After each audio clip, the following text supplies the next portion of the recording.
ઉદ્યોગ મંત્રીશ્રીને આવેદનપત્ર આપેલું છે, સાથે સાથે લેબર કંપની વિભાગને પણ અમે આવેદનપત્ર આપ્યું છે। ભ્રષ્ટ અધિકારીઓ અને ભૂમાફિયાનો લીધે ખૂબ હાલાકીનો સામનો કરવો પડે છે।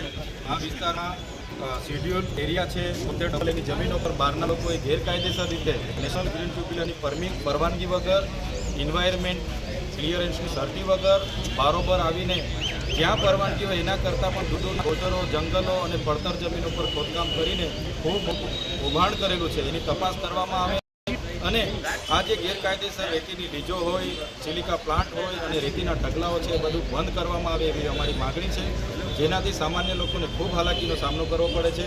ઘરોમાં તિરાડો પડે છે, પાણીના સ્તર નીચે જાય છે અને લોકો અનેક બીમારીઓનો આજે સામનો કરી રહ્યા છે।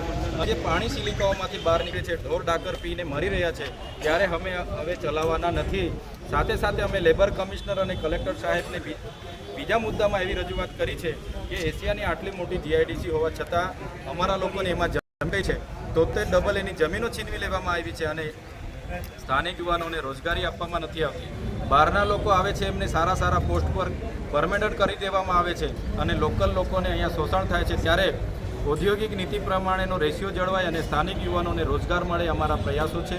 જો સરકાર દિન સાથમાં નથી કરતી, આવનાર દિવસોમાં કંપની હશે, સિલિકા પ્લાન્ટ હશે કે કપચીની લીજો હશે કે રેતીની લીજો હશે, અમે જનતાને સાથે રાખીને રેડ પાડીશું અને જનતાની અદાલતમાં જે પણ નક્કી થશે એ કાર્યવાહી અમે લોકો પર કરીશું।